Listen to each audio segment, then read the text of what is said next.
हाय, मैं pastor Michael योराशा हूँ और मैं आपको दावत देता हूँ कि आप इस चैनल को लाइक करें, शेयर करें और सब्सक्राइब करें और नोटिफिकेशन के बटन को दबाना ना भूलें ताकि आपको हमारी आने वाली अपडेट मिलती रहे। खुदावंद आपको बरकत दे। चलें कलाम की तरफ बढ़ते हैं। चलिए शुरू करते हैं। हिजकिय्याह 38:14 से 16 आयत तक। इसलिए ऐ आदम जात नबूवत कर और जूझ से कह कि खुदावंद खुदा यूं फरमाता है कि जब मेरी उम्मत इस्राएल अमन से बसेगी, क्या तुझे खबर ना होगी? और तू अपनी जगह से शुमाल की दूर इतराफ से आएगा, तू और बहुत से लोग तेरे साथ, जो सब के सब घोड़ों पर सवार होंगे, एक बड़ी फौज और भारी लश्कर। तू मेरी उम्मत इस्राएल के मुकाबला को निकलेगा और जमीन को बादल की तरह छुपा लेगा। ये आखिरी दिनों में होगा। मैं चाहता हूं कि ये हिस्सा आप ध्यान से सुने। और मैं तुझे अपनी सरजमीन पर छुड़ा लाऊंगा ताकि कौमें मुझे जाने, जिस वक्त मैं ऐ जूझ उनकी आंखों के सामने तुझसे अपनी तकदीस कराऊं। तो खुदा के लोगों, जब ये जंग होगी यहां पर आपके सामने, तो मुख्तलिफ तरह के ख्यालात आपके जहन में आएंगे। उस वक्त चर्च होगा या हम उठा लिए जाएंगे। तो शायद हम जूझ और मजूज की जंग की इब्तिदा देखें। लेकिन सुने, जब ये होगा तो इसमें कोई शक नहीं होगा कि खुदा मुदाखलत करेगा और दुनिया उसे नजरअंदाज नहीं कर सकेगी। ये सब जगह पर होगा। मिसाल के तौर पर स्नैपचैट, इंस्टाग्राम, फेसबुक, टिकटॉक, ये वायरल होगा कि हमारा खुदा हुक्मरानी करता है, बिल्कुल वैसे ही जैसे खुदा ने मिस्र से फारून को अपनी अजमत जाहिर करने के लिए इस्तेमाल किया था। और इस बार वो जूझ और मजूज को इस्तेमाल करेगा। आओ खुदा की हम्द करें। हालेलुया। वो जाहिर होगा और अपनी कुदरत का मुजाहरा करेगा। ठीक है, अब यहां आता है तफसीलवार बयान। ये बहुत अच्छा है क्योंकि मैं हमेशा नबूवत को पढ़ने को इस तरह तशबीह देता हूं जैसे सुपर बाउल को वाकये के बाद देखना। तो क्या आपने सुना? आप पहले ही जानते हैं कि कौन जीता है। आप सब कुछ जानते हैं। आप इसे वाकया होने से पहले पढ़ सकते हैं। ये कल की खबरें हैं और ये कल की खबरें हैं। आज आपको पढ़कर सुना रहा हूं।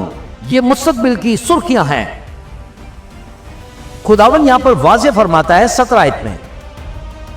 सुने, खुदावन यूं फरमाता है कि क्या तू वही नहीं जिसकी बाबत मैंने कदीम जमाना में अपने खिदमत गुजार इस्राएली नबियों की मार्फत, जिन्होंने उन अयाम में साल तक नबूवत की, फरमाया था कि मैं तुझे उन पर चढ़ा लाऊंगा।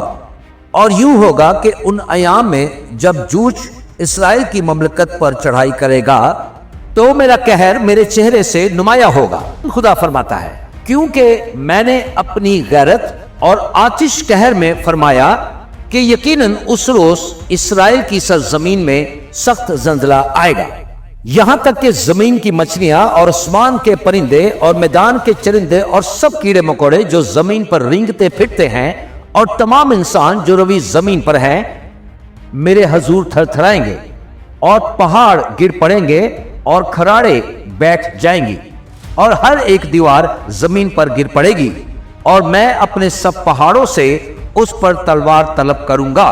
खुदावंद खुदा फरमाता है, और हर एक इंसान की तलवार उसके भाई पर चलेगी और मैं वबा भेजकर और खून रेजी करके उसे सजा दूंगा और उस पर और उसके लश्करों पर और उन बहुत से लोगों पर जो उसके साथ हैं शिद्दत का मीना और बड़े बड़े ओले और आग और गंधक बरसाऊंगा।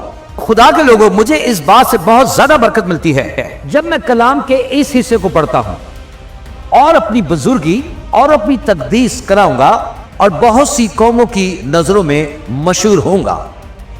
और 23 आयत में वो फरमाता है, और अपनी बुजुर्गी और अपनी तकदीस कराऊंगा और बहुत सी कौमों की नजरों में मशहूर हो जाऊंगा। तो चलें सब मिलके दोबारा मेरे साथ पढ़ें। और वो जान जाएंगे कि मैं ही खुदावन हूं। मैं ही इब्राहिम, इसहाक और यकूब का खुदावन हूं। खुदा के नाम की तारीफ हो। आमीन। हाय, मैं पास्टर माइकल योराशा हूं और मैं उम्मीद करता हूं कि आज आपने इस छोटे से पैगाम से बहुत बरकत पाई है। और मैं चाहता हूं कि मसीह का ये पैगाम पूरी दुनिया में फैलाने के लिए आप हमारी मदद करें। इस चैनल को लाइक करें, शेयर करें, सब्सक्राइब करें और नोटिफिकेशन के बटन को प्रेस करना ना भूलें। और आखिर में गुजारिश करूंगा कि ये कलाम आप अपने दोस्तों और खानदान के साथ बांटना ना भूलें। यीशु जल्द आ रहा है। आमीन।